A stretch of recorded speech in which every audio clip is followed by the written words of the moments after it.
Episode की शुरुआत में हमें एक यूनिवर्स को दिखाया जाता है जहाँ लोगों के पास साइंस और मैजिक नहीं होता। यहाँ के लोगों के पास डॉगी की एनर्जी होती है जिससे ये कल्टीवेट करते हैं और मेडिटेट करके अपनी पावर को बढ़ाते हैं। यहाँ एनर्जी के 10 लेवल होते हैं और इन 10 लेवल के अलग अलग नाम है जिसके बारे में हमें आगे पता चलेगा। इसके अंदर हम जियान नाम के एक लड़के को देखते हैं और वो कुछ आदमियों के संग एक टार के आगे खड़ा था। असल में ये टार कल्टीवेटर की लेवल पता लगाता है और यहाँ सब अपनी लेवल चेक करने आए थे। ये कहानी जियान नाम के लड़के की है जो जब 10 साल का था तो तब वो बहुत बड़ा जीनियस था। हर तरफ उसके चर्चे होते थे, लेकिन जैसे जैसे समय बीतता गया उसकी शक्तियाँ कम होती गई और आज की डेट में वो बहुत कमजोर हो गया है। उसकी लेवल सिर्फ 3 है और अब सब उसका मजाक उड़ाते हैं। जियान जियाओ क्लैन से ताल्लुक रखता है। जियाओ क्लैन का एक दुश्मन क्लैन है और उस दुश्मन क्लैन का नाम जियाली हाउस है। जियाली भी इतना बुरा है कि वो जियाओ क्लैन की मार्केट को भी अपनी मार्केट में तब्दील करना चाहता है। वो हमेशा जियाओ फैमिली के मार्केट में हेरा फेरी करता है, लेकिन एक दिन उसको ये पता चलता है कि जियान की शादी नैन रैन से होने वाली है और ये सुनकर वो काफी ज्यादा डर जाता है, क्योंकि अगर नैन रैन की सेक्ट जिसका नाम युद्ध सेक्ट है अगर उसका साथ जियान को प्राप्त हो गया तो जियाओ क्लैन बहुत बड़ी क्लैन बन जाएगी। वो बहुत ज्यादा डर रहा था, लेकिन एक दिन वहाँ उनके पास नैन रैन खुद आ जाती है और नैन रैन इस रिश्ते को तोड़ डालती है।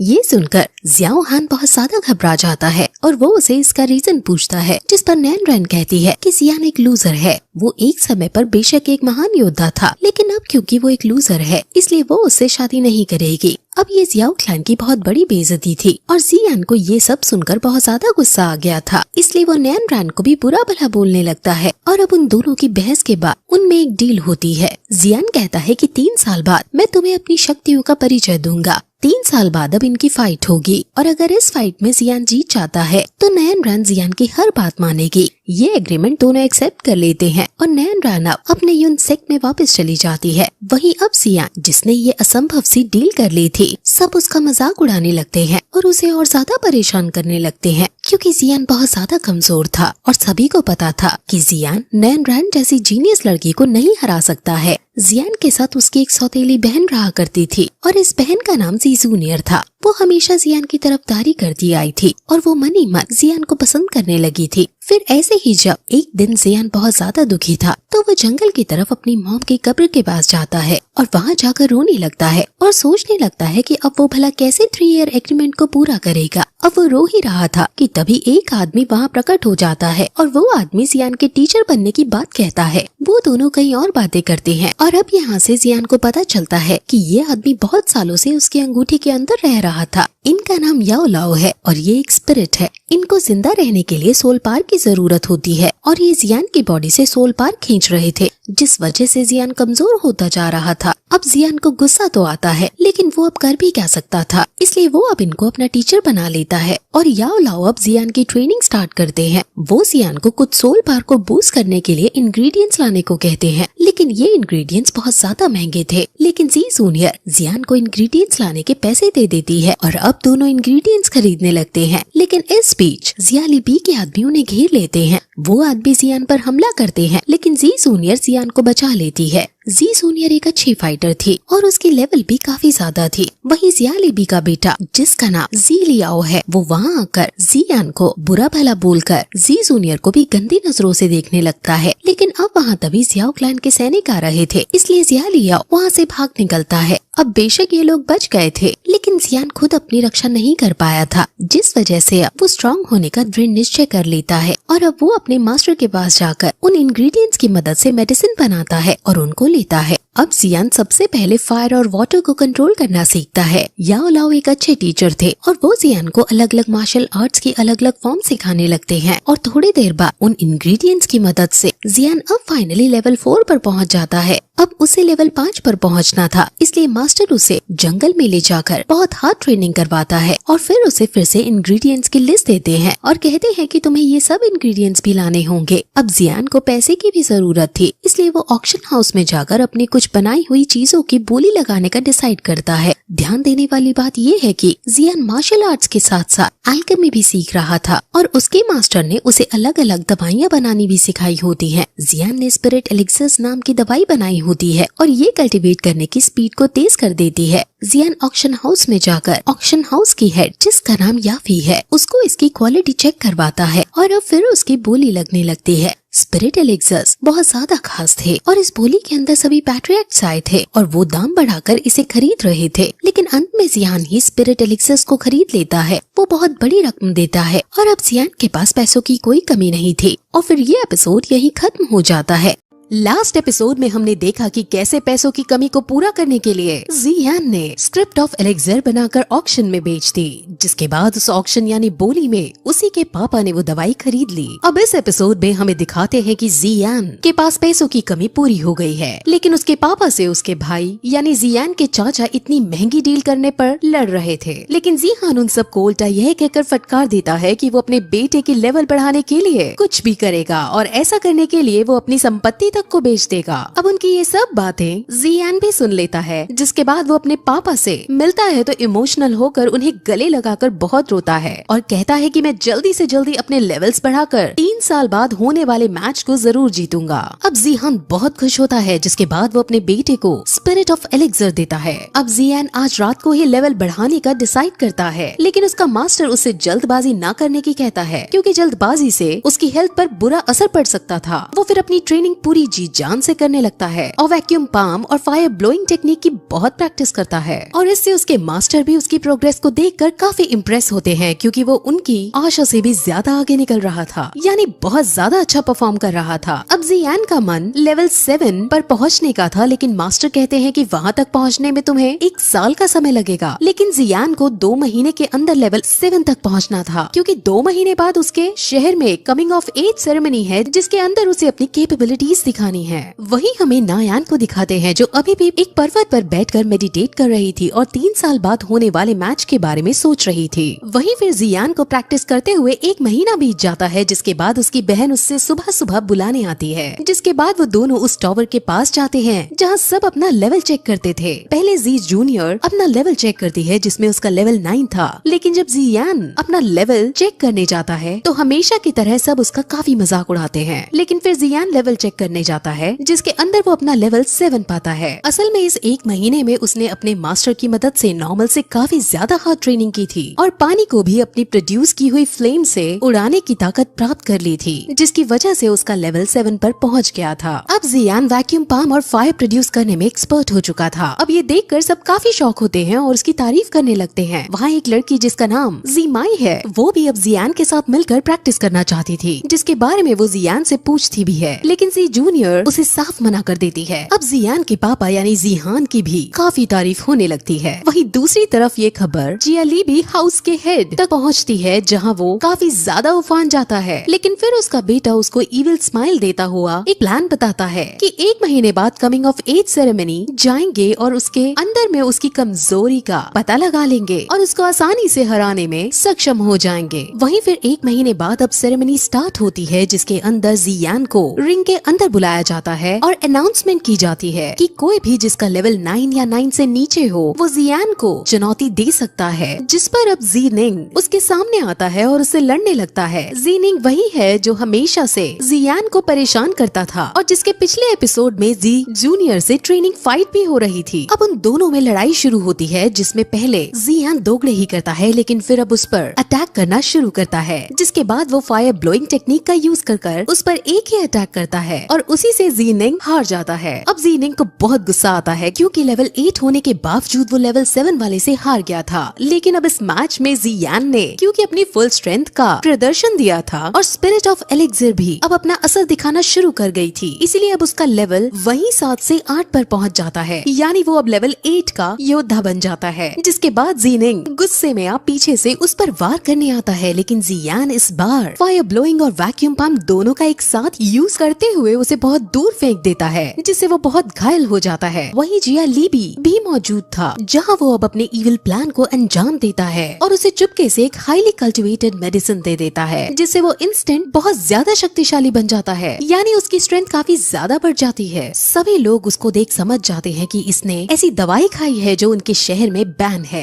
वो उसको रोकने की भी कोशिश करते हैं, लेकिन ज़ीनिंग के ऊपर गुस्सा सवार था, जिसके बाद वो सीधे जियान को मारने उसके पीछे दौड़ता है। लेकिन जियान उससे नहीं डरता और वो काउंटर अटैक करता है, जिसमें वो ज़ीनिंग की हड्डी पसली तोड़ देता है। अब मैच बैन किया जाता है, जहाँ ज़ीनिंग का फादर उसके पास आकर उसका हाथ चेक करता है। उसका एक हाथ बुरी तरह से टूट गया था, जिस पर वो जियान को फटकारता है, उसे एक क्रूअल आदमी बताता है। लेकिन वहाँ जी क्लैन के और भी लोग अब आते हैं, जहाँ वो ज़ीनिंग की ही गलती बताते हैं, क्योंकि जो मेडिसिन उसने खाई थी वो उनके शहर में बैन थी और अब उसको वो 3 महीने के लिए जेल में डाल देते हैं और जियान को विनर घोषित कर दिया जाता है। ज़ीनिंग ज़ीनान के चाचा का बेटा था, यानी उसका ही भतीजा था। वहाँ पर याफी भी मौजूद थी और वो भी जियान को देखकर काफी ज्यादा शॉक हो गई थी। वहीं सब अब अपने अपने क्लैन में लौट जाते हैं, जहाँ जियाली भी काफी ज्यादा आग बबूला हो रखा था, क्योंकि एक साल में लेवल 8 तक पहुँचने वाला इंसान उसने पहले कभी नहीं देखा था। असल में जियान की ताकत डे बाय डे बढ़ती जा रही थी, जिस वजह से जी क्लैन मजबूत हो रहा था और अगर ऐसा ही चलता रहा तो अगर उसकी शादी 3 साल बाद ना भी हो पाई, तब भी जियान इतना शक्तिशाली होगा कि वो अकेले ही सभी क्लैंस पर डोमिनेट कर पाएगा। इसलिए उन सभी को जियान से डर लगने लगा था। लेकिन अब भी उसका बेटा फिर से उन्हें चिंता न करने की कहता है और उन्हें एक आदमी से मिलवाता है। उस आदमी का नाम लियू जी है और वो हालांकि बहुत अय्याश किस्म का आदमी है, लेकिन जियाली बी की अगर कोई मदद कर सकता था तो वो ही आदमी था। जियाली बी उससे जी क्लैन को डिस्ट्रॉय करने में मदद मांगता है, जिस पर वो मान जाता है, लेकिन अपनी एक शर्त रखता है कि अगर वो उससे ऑक्शन हाउस के इंचार्ज या फाई को लाकर उसे देगा, यानी लियू जी को या फाई के साथ अय्याशी करने का मौका मिलेगा, तभी वो जियाली बी की मदद कर देगा। अब जियाली बी के पास और कोई चारा नहीं था, इसलिए वो मान जाता है। वहीं हमें फिर जियान को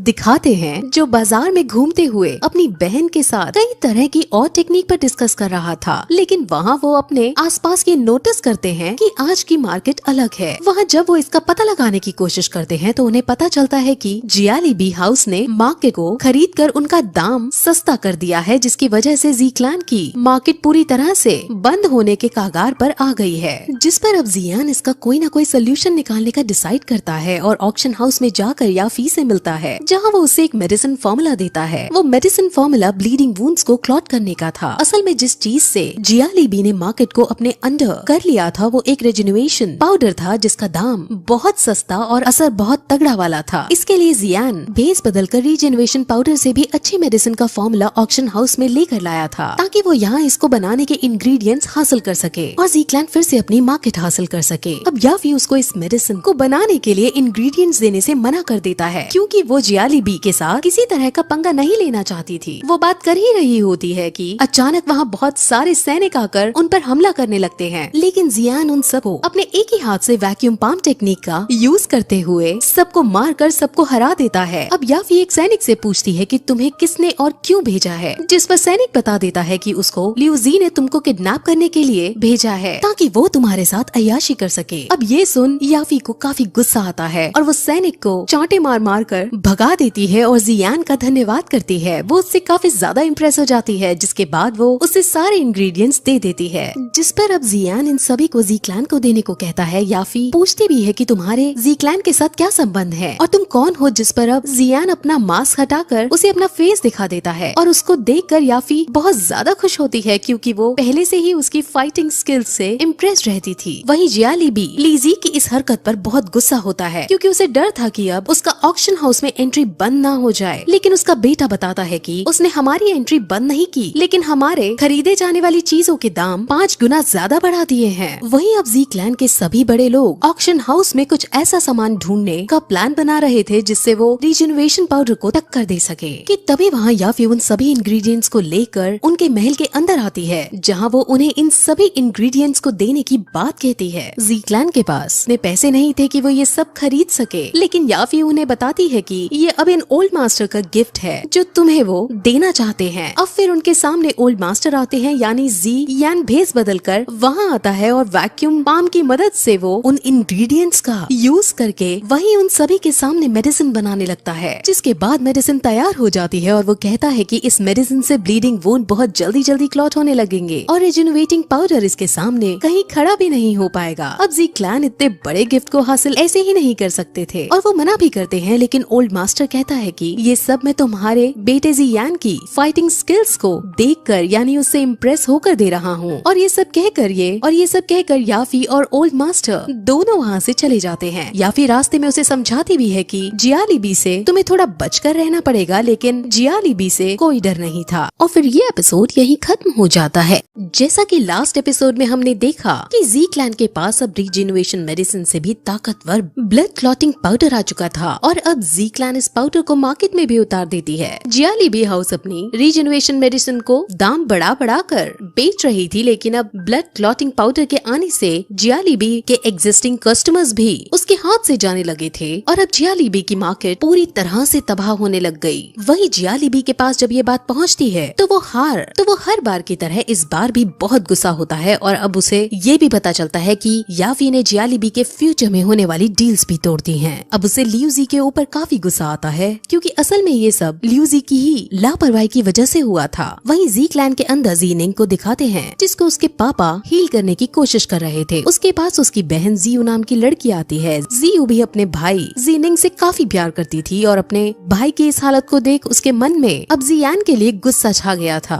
वहीं जियालीबी हाउस में जियालीबी लियू जी को अपने पास बुलाकर अपने होने वाले लॉसेस के लिए उसे लताड़ना शुरू करता है, लेकिन लियू जी को इससे कोई फर्क नहीं पड़ता और वो उसके सामने एक और डील रख देता है और कहता है कि तुम्हें याफी की जरूरत ही नहीं है क्योंकि तुम अब सीधे सिटी के बाहर से सामान मंगा सकते हो। वो उसे फिर एक ऐसी मेडिसिन की रेसिपी देता है जो ब्लड कोएगुलेटिंग पाउडर से काफी अच्छी मेडिसिन है और इसको बनाने के इंग्रेडिएंट्स उसे शहर के बाहर से भी मिल जाएंगे। अब इस रेसिपी से जियालीबी फिर से मार्केट में अपनी जगह बना सकता था, लेकिन इसके बदले में लियूजी अपनी भी एक शर्त रखता है। उसे अब याफी से ज्यादा जी जूनियर के अंदर था और वो उसे पाना चाहता था। जियालीबी बहुत ज्यादा गुस्सा होता है और उसे साफ मना कर देता है क्योंकि असल में उसका बेटा जियालियू जी जूनियर को पसंद करता था और जियालीबी जी जूनियर को अपने घर की बहू मानता था। अब जियालीबी के पास और कोई चारा नहीं बचा, इसलिए वो अपने बेटे को सीधे अब जियान पर हमला करने को भेज देता है और साथ के साथ जी जूनियर को भी अपनी बहू बनाकर लाने को कहता है। अब अगले दिन जीनिंग अपनी बहन जियू के साथ रास्ते में था और वो दोनों जियान को हराने की बातें कर रहे थे। वहाँ तभी जियाली यू अपने कुछ आदमियों के साथ उन दोनों को घेर लेता है और उन पर अटैक करता है। हालांकि जियू एक ब्रेव फाइटर थी जिस वजह से वो उनका सामना भी करती है, लेकिन जब जियालियू खुद फाइट में आता है तब वो हारने लगती है। अब वहाँ तभी जियान भी आ पहुँचता है जो जियू को बचाता है और जियालियू से लड़ने लगता है।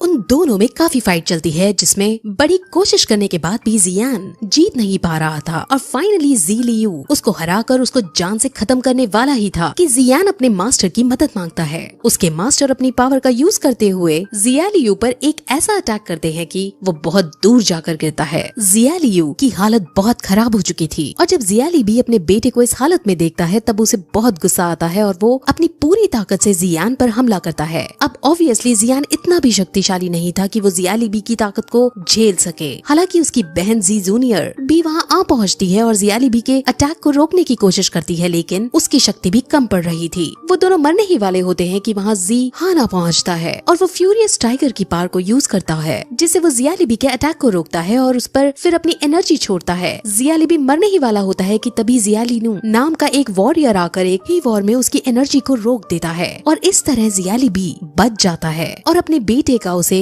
जल्द से जल्द इलाज कराना था, इसलिए वो तुरंत अपने आदमियों को लेकर वहाँ से चला जाता है। असल में जियालीनू जियाली हाउस का सेकंड एल्डर सन है और वो उनके परिवर्तन का सबसे ताकतवर योद्धा है। जी क्लैन को भी अब जियाली हाउस की ताकत का अच्छे से पता चल गया था और अब उन्हें ये भी पता चलता है कि जियाली हाउस लियूजी की मदद से हमारी मेडिसिन से भी ज्यादा शक्तिशाली मेडिसिन बना रहे हैं। उस मेडिसिन का नाम हुईतियानगाओ है। अब जी जूनियर लियूजी के बारे में सुन उसको जान से मारने का डिसाइड करती है क्योंकि वो उनके परिवार के लिए बड़ी मुसीबत हो सकता था। वही जियाली भी अब टेंशन में आ रहा था, लेकिन उसका बेटा उसके पास आकर फिर कहता है कि अब आज की फाइट के बाद जियान और ज्यादा शक्तिशाली हो गया था, जिस वजह से अब हमें भी मजबूत होने के लिए लियूजी की मदद लेनी ही पड़ेगी। यानी अब जियालियू जीतने के लिए अपने होने वाली वाइफ जी जूनियर को सैक्रिफाइस करने के लिए रेडी हो गया था। जिया लिबी को ये सुनकर दुख होता है, लेकिन वो भी अब कुछ नहीं कर सकता था। वहीं अब जियान भी लिू जी से होने वाले खतरे के बारे में जान जाता है, इसलिए वो भी उसके घर उसे जान से मारने के लिए जाता है। लेकिन जब वो वहाँ पहुँचता है तो वहाँ जी जूनियर को देखता है, जिसने अभी अभी सीक्रेट टेक्निक का यूज करते हुए लिू जी को मार डाला था। सीक्रेट टेक्निक बहुत खतरनाक टेक्निक थी, जिससे अब जी जूनियर पूरी तरह से पावर ड्रेन होकर थक जाती है और बहुत वीक भी हो जाती है। जियान अपनी बहन की इतनी इंटेंस पावर को देखते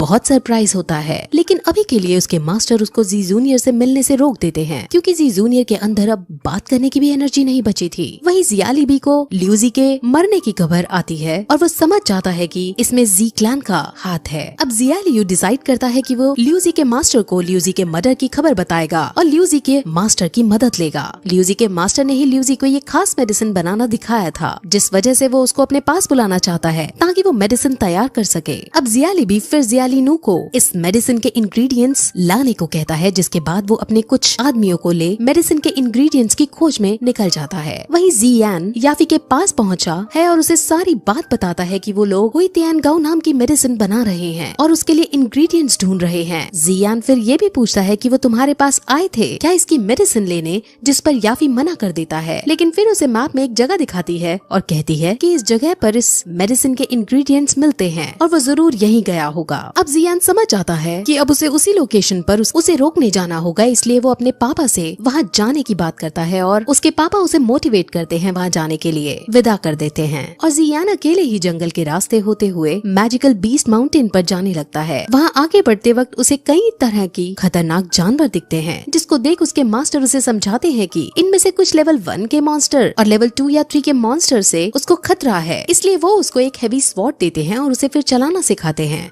शुरू के कुछ दिनों तक तो वो स्वॉर्ड को उठा भी नहीं पाता, लेकिन जैसे जैसे दिन बीतते जाते हैं वो स्वॉर्ड चलाने में एक्सपर्ट हो जाता है। फिर एक दिन प्रैक्टिस करते हुए उसे एक लड़की की चीख सुनाई देती है। उस लड़की का एप्स पीछा कर रहे थे और एप्स लड़कियों का शिकार बनाकर उनका रेप किया करते थे। उसके मास्टर तुरंत उसे उस लड़की को बचाने के कहते हैं और वो लड़की को बचाने जाता है। वो सभी एप्स को अपनी फाइटिंग से मार लड़की को बचा लेता है। उसे पता चलता है कि लड़की का नाम जियान है और वो एक मेडिकल एक्सपर्ट है। वो अपने ग्रुप के साथ हर्ब्स ढूंढने आई थी, लेकिन यहाँ वो सबसे बिछुड़ गई थी, क्योंकि वो एक मेडिकल एक्सपर्ट है जो यहाँ हर्ब्स ढूंढ रही थी। इसीलिए जियान उससे जिया लिबी के मेंबर्स के बारे में पूछता है कि क्या तुमने यहाँ देखा है, जिस पर वो हाँ कर देती है और कहती है कि वो जब भी उनके बारे में बताएगी जब वो उससे अपने ग्रुप के पास वापस छोड़ आएगा। जियान मान जाता है और वो दोनों उसके ग्रुप को ढूंढने लगते हैं। वहाँ उन्हें फिर से किसी आदमी के चिल्लाने की आवाज आती है और वो दोनों वहाँ जाकर देखते हैं कि वो उसी लड़की का ग्रुप था। वहाँ पर भी अब कुछ मॉन्स्टर्स ने अटैक कर दिया था। जियान उनकी मदद करने जाता है और मॉन्स्टर्स से लड़ता है। वो दोनों मॉन्स्टर्स को मार डालता है और बाकी फिर खुद वहाँ से भाग जाते हैं। उसे अपने मास्टर से पता चलता है कि इन मॉन्स्टर्स के अंदर एक कोर होता है जिसकी बाजार में बड़ी कीमत होती है। वो तुरंत उस मॉन्स्टर की खोपड़ी चीर कर वो कोर निकाल देता है।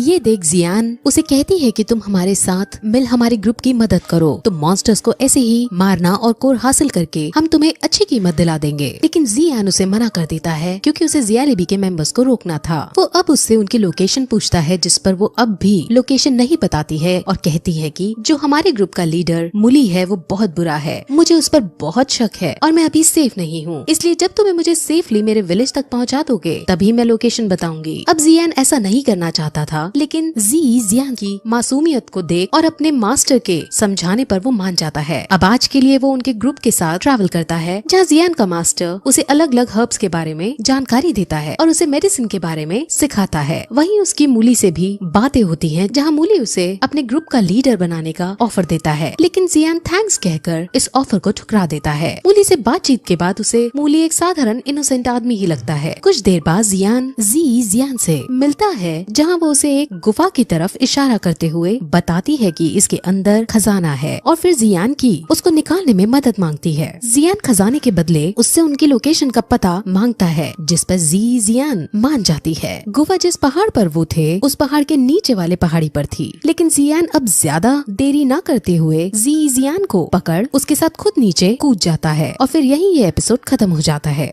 जैसा कि लास्ट एपिसोड में हमने देखा कि जियान को लेकर एक गुफा के आगे कूद गया था। उस गुफा में खजाना रखा था जिसे जियान पाना चाहती थी, इसलिए अब वो दोनों उसके अंदर जाते हैं, जहां अंदर जाने पर उन्हें खजाने के साथ साथ 3 बॉक्स भी मिलते हैं। वहाँ एक मेडिसिन हर्ब्स भी थी और मास्टर के कहने पर जियान उसे लेने का डिसाइड करता है क्योंकि वो मेडिसिन हर्ब बहुत खास थी। जियान इसके बाद फिर उन बॉक्सेस को एक एक करके खोलने लगता है और पहले बॉक्स में उसे पॉइजन के रिलेटेड जानकारी मिलती है। इसको जियान लेने का डिसाइड करती है और दूसरे बॉक्स के अंदर उन्हें हाई लेवल जुआन आर्मर मिलता है। उस आर्मर के अंदर विंग्स भी थे और इसको जियान ले लेता है। असल में ये गुफा एक बहुत बड़े रिसेप्टेरियर की है। रिसेप्टेरियर आप अभी के लिए ये समझ लो कि जैसे एल्केमिस्ट यानी केमिकल मेडिसिन की नॉलेज है। वो थर्ड बॉक्स फिर चाबी से खोलने ही वाले होते हैं कि तभी वहाँ मूली अपने आदमी सहित आकर उन पर हमला कर देता है। यानी मूली सच में एक बहुत बुरा आदमी था और जियान समझ जाता है कि ये मुझको अपना लीडर इसलिए बनाना चाहता था ताकि मेरी एबिलिटीज का यूज करके ये ऐसे और खजाने ढूंढ सके। वही मूली और उसके आदमी उस पर हमला करते हैं और उस पर भारी पड़ने लगते हैं। उनमें काफी लंबी फाइट होती है जिसमें जियान हार जाता है और मूली जियान को मारने ही वाला होता है कि तभी जियान एक सिग्नल देकर अपने पक्षी को वहाँ बुला लेती है, जिसके बाद दोनों उसके ऊपर बैठ वहाँ से दूर चले जाते हैं और दोनों बच जाते हैं। जियान की हिम्मत को देखकर काफी इम्प्रेस हो गई थी। वो उसको एक लेटर और एक मैप देकर अपने गांव वापस चली जाती है। उस लेटर के अंदर जियालिनू के आदमियों के बारे में लिखा था कि वो इस वक्त कहाँ हो सकते हैं और मैप के अंदर उसकी लोकेशन भी मार्क थी। यानी जियान सच में एक अच्छी लड़की थी और उसने अपना वायदा निभाया था। अब जियान फिर मेडिटेट करता है और उसने जो हर्ब्स केव से इकट्ठे किए थे उनकी दवाई बनाकर खाता है, जिससे थोड़ी देर बाद उसका लेवल 10 पर अपग्रेड हो जाता है। वो बहुत खुश होता है, लेकिन उसके मास्टर ज्यादा खुश ना होने के लिए कहते हैं क्योंकि वो लेवल 10 के 2nd स्टार पर ही था। असल में हर लेवल के अंदर भी सब लेवल्स होते हैं जिसे स्टार्स कहा जाता है। 10th लेवल को ये लोग दाउजे नाम से पुकारते हैं। असल में जो उसकी मूली से फाइट हुई थी उसके अंदर उसकी स्ट्रेंथ अपग्रेड हुई थी। अब उसका मास्टर उसे एक नई स्किल के बारे में बताता है। स्किल का नाम फेंजियो है और इसके अंदर अलग अलग फायर्स प्रोड्यूस कर सकते हैं। मेनली इसमें से व्हाइट फायर को प्रोड्यूस करके हम उसे अपने तरीके से यूज करते हैं। ये स्किल बहुत शक्तिशाली थी और अब इसको जियान सीखना शुरू कर देता है। वहीं हमें जियालिनू के साथ उसके आदमी दिखाते हैं जो मेडिसिन लेकर अब वापस अपने शहर आ रहे थे। वहीं जियान जो अपनी प्रैक्टिस कर रहा था उससे उसके पास जियालिनू के होने का पता चलता है और अब उसका मास्टर उन्हें रोकने को कहता है। जियान सीधे वहाँ जाकर पहले तो एक एक करके उसके आदमियों को मारता है और फिर जियालिनू से लड़ाई शुरू करता है। जियान फेंजियो टेक्निक का यूज करते हुए व्हाइट फ्लेम प्रोड्यूस करके उसे वहीं खाई से नीचे गिरा देता है, जिसके बाद उसकी ऑन द स्पॉट मृत्यु हो जाती है। जियान उसके सारे इंग्रेडिएंट्स को डिस्ट्रॉय करके उसके रथ को वापस भेज देता है। रथ वापस जियालिबी हाउस के अंदर पहुंचता है और सारथी उसे बताता है कि एक आदमी जिसने अपना मुंह छुपाया हुआ था उसने जियालिनू को मारकर सारे इंग्रेडिएंट्स डिस्ट्रॉय कर दिए। अब जियालिबी बहुत बुरी तरह टूट जाता है क्योंकि वो बार बार हारता जा रहा था। सारथी जब ये बताता है कि उसने व्हाइट फ्लेम का यूज किया तब जियालियाओ समझ जाता है कि ये जरूर जियान था, क्योंकि जब जियान ने जियालियाओ को घायल किया था तब भी व्हाइट फ्लेम ही निकाली थी। अब जियालिबी ने जो इंग्रेडिएंट्स खरीदे थे वो बहुत महंगे थे और वो सब डिस्ट्रॉय ही हो चुके थे, जिस वजह से अब जियालिबी पूरी तरह से कंगाल हो चुका था और उस पर अब बहुत सारा कर्जा आ चुका था। वो मार्केट से भी अपने सारे पैसे उठा लेता है और अपनी सारी जमीन भी बेचने को कहता है, जिससे अब उसका साम्राज्य पूरी तरह से टूटने लगता है। वहीं अब जियान अपने घर वापस लौट आता है और उसके पापा जियालिबी हाउस के कंगाल होने पर काफी खुश होते हैं। अब जियान उनसे एक बात कहता है कि अब उसे शहर के बाहर जाना होगा क्योंकि उसे जो टीचर मिला है यानी उसके मास्टर हैं वो अब आगे की ट्रेनिंग शहर से बाहर कराएंगे। उसके पिता उसे आज्ञा दे देते हैं क्योंकि जी क्लान का फ्यूचर अब जियान पर ही टिका था और वो जियान की प्रिपरेशन में कहीं भी कमी नहीं रखना चाहते थे। वहीं अब जी जूनियर जियान के पास आती है और उसे जियान एकेडमी के बारे में बताती है। जियान एकेडमी उनकी कॉन्टिनेंट की सबसे बड़ी एकेडमी थी जिसमें वॉरियर्स नई स्किल सीखा करते थे। फिर रात को जियान फेंजियो की मदद से मेडिसिन बनाने की भी प्रैक्टिस करता है, जहां उसकी इस एबिलिटी को देखकर उसके मास्टर समझ जाते हैं कि एक अच्छा रिसेप्टेरियर भी बन सकता है। अब अगले दिन जियान और बाकी सब बच्चे जियान एकेडमी के अंदर जाते हैं और वो सब उसमें एडमिशन लेने की बात करते हैं। वहाँ एडमिशन लेने के लिए उन सबको एक क्रिस्टल पर हाथ रखकर अपनी स्ट्रेंथ का प्रदर्शन देना था। जिसकी स्ट्रेंथ हाई होती थी उसके छूने पर वो क्रिस्टल ग्लो करने लगता था। अब बारी बारी सब क्रिस्टल पर टच करते हैं और सभी का ग्लो करता है, लेकिन जब जियान टच करता है तो वो ग्लो नहीं करता। वहाँ उसका इस बात पर मजाक उड़ने लगता है, लेकिन तभी वो क्रिस्टल इतना जोर से ग्लो करता है कि सबको अपनी आंखें तक बंद करनी पड़ जाती हैं। सब ये देखकर बहुत लज्जा महसूस करते हैं। अब अंदर जाकर उन सबको कैटेगरी वाइज ग्रुप्स में बांटा जाता है। जिनका लेवल 10th के 3rd स्टार से ज्यादा था उनको एस कैटेगरी में रखना था, इसलिए सबसे उनका एक एक करके लेवल पूछा जाता है। जी जूनियर के पास 10th लेवल की 6 स्टार पावर थी, यानी वो वहाँ की सबसे शक्तिशाली वॉरियर थी। सब उसकी तारीफ करने लगते हैं, लेकिन वो कहती है कि मैंने ये सब 16 साल की प्रैक्टिस में हासिल किया है, लेकिन मेरे भाई जियान ने लेवल 10th की 5th लेवल सिर्फ 6 महीने में हासिल की। अब सब ये सुनकर बहुत चौंक जाते हैं और जियान भी प्राउड महसूस करने लगता है। वो सब बात कर ही रहे होते हैं कि तभी जियान प्रोफेसर से कहता है कि उसे 1 साल की छुट्टी चाहिए। सब बहुत शौक होते हैं कि अभी तो एडमिशन हुआ और अभी से इसको 1 साल की छुट्टी चाहिए। प्रोफेसर पहले तो मना करने की सोचते हैं, लेकिन फिर वो उसे कहते हैं कि मैं तुम्हारी एबिलिटीज और पावर को तुमसे फाइट करके परखूंगा। अब अगर मुझे पसंद आई तो तुम छुट्टी ले सकते हो। जियान मान जाता है और अब प्रोफेसर और जियान की फाइट शुरू होती है।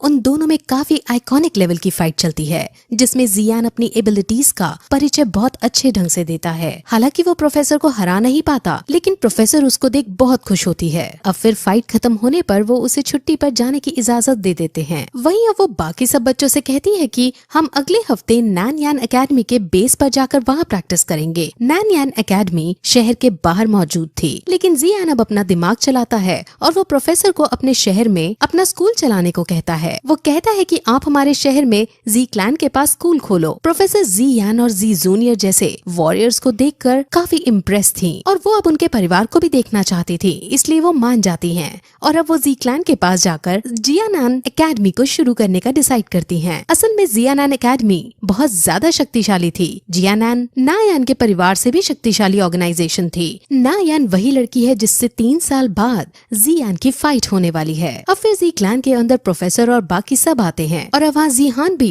जियानान एकेडमी को अपने क्लैन में खुला देखकर बहुत खुश होता है और वो अपने बेटे की तारीफ करता है। वहीं जियान एक अजनबी शख्स को नोटिस करता है जो उस भीड़ में था। वहाँ फिर जी जूनियर जियान के पास आकर उससे नॉर्मल बात करने की कोशिश करने लगती है, लेकिन जिहान जी जूनियर को देखकर थोड़ा इरिटेट वाले मूड में आता है और उससे कहता है कि मुझे अपने बेटे से बात करनी है, तुम यहाँ से चली जाओ। जियान को समझ नहीं आता कि उसके पापा ने ऐसा क्यों किया, लेकिन जी जूनियर के चले जाने के बाद जिहान उससे एक बात बताते हैं। ये बात क्या थी हमें आगे पता चलेगा। फिर थोड़ी देर बाद हमें जियालीबी हाउस के अंदर जियालीबी को दिखाते हैं, जिसने ल्यूजी के मास्टर को बुलाया था और वो उससे अपने स्टूडेंट की मृत्यु का बदला लेने के लिए उसे उकसाने लगता है, लेकिन मास्टर जियालीबी से साफ मना कर देता है, क्योंकि जो अजनबी शख्स जियाहू ब्यान को भीड़ में दिखा था वो मास्टर ही था। मास्टर ने जान लिया था कि जियानान एकेडमी जी क्लैन के अंदर खुल रही है, जिससे जी क्लैन इतना शक्तिशाली है कि उसे वो नहीं जीत पाएगा। इसलिए मास्टर अपने स्टूडेंट का बदला भुलाकर जियालीबी को अकेले छोड़ चला जाता है। अब जियालीबी को काफी गुस्सा आता है और अब उसे कुछ नहीं समझ आ रहा था, इसलिए वो अब सीधे जियान को जान से खत्म करने का डिसाइड करता है। वहीं जियान अपने पापा की बताई हुई एक बात से काफी लो महसूस कर रहा था, लेकिन उसके मास्टर उसे मोटिवेट करते हैं। जहाँ अब वो फिर से खड़ा हो बाहर घूमने निकल जाता है, वहाँ उसे याफी दिखती है जो उससे बात करने लगती है। वो दोनों नॉर्मल वे में बात ही कर रहे थे कि तभी वहाँ एक सैनिक आता है। वो जियान को एक लेटर देता है। उस लेटर के अंदर जियान का मैसेज और उसकी एक ज्वेलरी थी। मोली ने जियान को किडनैप कर लिया है और वो जियान से हेल्प मांग रही है। अपनी दोस्त की हेल्प करने के लिए जियान तुरंत उसको बचाने उसके विलेज की तरफ भागता है। वहीं याफी के पास जी जूनियर छुपकर उनकी सब बातें सुन रही थी। असल में जी जूनियर उसकी असली बहन नहीं थी और उनके बीच क्या रिश्ता है वो अभी क्लियर नहीं हुआ है। वहीं जियान विलेज की तरफ भाग रहा था, लेकिन रास्ते में एक ब्रिज पर उसे जियालीबी मिल जाता है। जियालीबी बैंकरप्ट हो चुका था और वो इसका इल्जाम जियान पर लगाता है और उसको जान से मारने के लिए उसकी तरफ दौड़ता है। जियान हालांकि शक्तिशाली था, लेकिन वो जियालीबी जैसे आदमी को हरा नहीं सकता था। उन दोनों में फाइट होती है, जिसके अंत में जियान मरने ही वाला होता है कि तभी पीछे से जी जूनियर वहाँ आकर जियालीबी को मार डालती है और जियान को बचा लेती है। लेकिन तभी वहाँ का ब्रिज टूटने लगता है और वो दोनों नीचे गिरने लगते हैं। वो गिरने ही जा रहे थे, लेकिन तभी जियान पर्पल विंग्स को खोलता है। उसके पास विंग्स आ जाते हैं और वो जी जूनियर को लेकर एक लंबी उड़ान भरता है। जी जूनियर उसकी इस टेक्निक पर उसकी तारीफ करती है, जिस पर जियान भी उसकी एक ही बार में जियालीबी को मारने की तारीफ करता है। वो दोनों बात ही कर रहे होते हैं कि तभी जियान उदास हो जाता है, क्योंकि इसे अपने पापा की कही बात याद आ जाती है। उसके पापा ने उसे कहा था कि जब तुम चाहते थे तब जी जूनियर के डैड उसे यहाँ छोड़ गए थे, जिहान को पता चलता है कि जियान जी जूनियर को पसंद करता है। जी जूनियर के रियल डैड जब उसे यहाँ छोड़कर गए थे तब उनके पास कई डार्क सीक्रेट्स थे। जी जूनियर एक ऐसी लड़की है जिसे समझना थोड़ा मुश्किल है। हालांकि जी जूनियर एक अच्छी लड़की है, लेकिन फिर भी अपने बेटे के लिए जिहान को डर लगा रहता है। अब उड़ते उड़ते जियान ये बात बताने की कोशिश करता है कि उसके डैड ने ये सब कहा, लेकिन जी जूनियर उसको छू कर उसे खुद कहती है कि हाँ, मेरे पास कई सीक्रेट्स हैं जो मैं तुम्हें नहीं बता सकती, लेकिन तुम मेरे साथ इतने समय से रह रहे हो, तुम्हें क्या लगता है मैं कैसी लड़की हूँ। जियान हमेशा से जी जूनियर को अच्छा मानता था, इसलिए उसको जी जूनियर पर यकीन था। वहीं दूसरी तरफ हमें फिर नायान को दिखाते हैं जो पर्वत पर बैठकर मेडिटेट कर रही थी। उसके पास एक पक्षी लेटर लेकर आता है और उसे पढ़ने पर वो बहुत ज्यादा गुस्सा हो जाती है। उसे पता चल जाता है कि जियान की प्रोग्रेस हो रही है, लेकिन वो किसी भी कीमत पर 3 साल बाद होने वाले मैच में हारना नहीं चाहती थी। इसलिए अब वो अपने आदमी से एक रिसेप्टेरियर से अच्छी कल्टिवेटेड पिल लाने को कहती है ताकि उसके खुद के लेवल जल्दी जल्दी बढ़ सके और वो भी तैयारी कर सके आने वाले मुकाबले की। वहीं अब दूसरी तरफ मूली ने जियान को किडनैप कर रखा था और उसी का प्लान था जियान को यहाँ बुलाने का, क्योंकि असल में 3rd बॉक्स की चाबी जियान के पास रह गई थी और मूली को वो बॉक्स चाहिए था, इसलिए जियान के लिए उसने ये सारा ट्रैप रचा था। वहीं जियान अब जी जूनियर को लैंड करवाकर जियान के पास जाने लगता है। जी जूनियर पूछती है कि वो तुम्हारी फ्रेंड है या गर्लफ्रेंड, जिस पर जियान उसे सिर्फ अपनी फ्रेंड बताता है और वहाँ से चला जाता है और उसके जाने के साथ ही पहला सीजन खत्म हो जाता है। जैसा कि हमने लास्ट एपिसोड में देखा कि जियान को बचाने के लिए मूली के पीछे उसके गांव जाने लगा था। असल में वो मर्सेनरीज अपने आप में एक बहुत बड़ी क्लैन थी जिसका हेड मूशे नाम का एक आदमी था। उसका एक बेटा मूली है जिसने अपने पापा को जियान के बारे में बताया है। जियान के पास 3rd बॉक्स की चाबी है जिसे मूशे हासिल करना चाहता है और इसीलिए उसने जियान को अपने पास बुलाकर उसे मारकर चाबी हासिल करने का प्लान बनाया है। वहीं जियान को पता चल जाता है कि मूशे ने रास्ते में कई अलग अलग तरह के ट्रैप्स बिछाए हैं, इसलिए जियान 1 महीने के लिए माउंटेन्स के अंदर रहकर ही अपने प्रैक्टिस करने का डिसाइड करता है। वो बहुत इंटेंसली प्रैक्टिस करता है और 1 महीने बाद प्रैक्टिस की वजह से वो अब 6 स्टार्स पर पहुंच जाता है। अब जियान बड़ा हो चुका था और बहुत शक्तिशाली भी। वो तुरंत अब बाहर निकल वॉल्फ मर्सेनरीज को तबाह करने के लिए आगे बढ़ने लगता है। रास्ते में उसे सैनिक मिलते हैं जो असल में जियान को ही ढूंढ रहे थे। सैनिकों को देख जियान वहाँ सोए हुए एक बड़े जंगली जानवर को जगा देता है, जिससे वो जानवर उन सैनिकों को मार डालता है और इसके बाद अपनी शानदार फाइटिंग स्किल से जियान उस जानवर को मार देता है। अब जियान आगे बढ़ता है जहाँ उसे और भी सैनिक मिलते हैं और वो अपनी तलवार से सबको मारता हुआ आगे बढ़ता है। वो अब एक महान योद्धा बन चुका था। फिर एक सैनिक से वो वॉल्फ मर्सेनरीज के बारे में सारी जानकारी ले लेता है, जहाँ उसे पता चलता है कि क्लैन के हेड के 3 बेटे हैं और तीनों महायोद्धा हैं। जियान अब तीनों को एक एक करके हराने का डिसाइड करता है और तीसरा बेटा जिसका नाम ही मिंग है उसके पास जाने लगता है। वहीं वॉल्फ मर्सेनरीज के पास ये खबर पहुंच जाती है कि जियान एक एक करके सबको मार रहा है, लेकिन वो बेफिक्र महसूस करते हैं क्योंकि ही मिंग 8 स्टार्स का वॉरियर था। उन्हें लगता है कि वो जियान को आसानी से मार देगा। वहीं ही मिंग को दिखाते हैं जो अपनी अयाशियों में मग्न हो रखा था, लेकिन तभी जियान उसके सामने आता है और वो उसको लड़ाई के लिए चुनौती देता है, जिसके बाद दोनों में अब बहुत इंटेंस फाइट होने लगती है। पहले तो जियान भारी पड़ रहा था, लेकिन फिर ही मिंग भी अपनी स्किल्स का यूज करता है और उसे पीटने लगता है। जियान जब हारने लगता है और जब उसकी मृत्यु होने ही वाली होती है, तभी हमें एक कमेंट्री सुनाई जाती है जिसमें हमें बताया जाता है कि फाइट के अंदर कौन सा वॉरियर जीतेगा ये डिसाइड सिर्फ उसकी लेवल से नहीं होता और ना ही स्ट्रेंथ से होता है। हालांकि हीमिंग की लेवल और स्ट्रेंथ ज्यादा थी, लेकिन जियान ने अपने मास्टर से बहुत सारे स्किल्स और बहुत इंटेंस ट्रेनिंग की थी, जिस वजह से वो दोबारा खड़ा होता है और सभी स्किल्स को कैलकुलेटिव मैनर में यूज करते हुए अब हीमिंग को मार डालता है। अब मूशे हीमिंग की डेथ सुनकर बहुत तिलमिला जाता है और वो सभी वॉरियर्स को जो 5 स्टार से ऊपर के हैं उन्हें जियान को पकड़ने के लिए भेज देता है। वहीं हमें जियान को दिखाते हैं जो लॉर्ड याओ के मेडिसिन हाउस के अंदर रह रही है। उसको भी ये खबर पहुंच जाती है कि जियान यहाँ तक आ चुका है और उसने हीमिंग को मार दिया है। जियान बहुत खुश होती है। वहीं लॉर्ड याओ अब उससे मिलने आते हैं और उससे जियान के बारे में पूछते हैं, जिस पर वो सिर्फ ये कहती है कि जंगल के अंदर उसने मेरी जान बचाई थी और खजाना ढूंढने में भी मदद की थी। इससे ज्यादा मेरे साथ उसका और कोई रिश्ता नहीं है। वहीं दूसरी तरफ जियान के मास्टर उसके इस पराक्रम को देखकर उससे बहुत खुश होते हैं और अब उसकी तलवार लेकर उसमें पावर्स डाल देते हैं।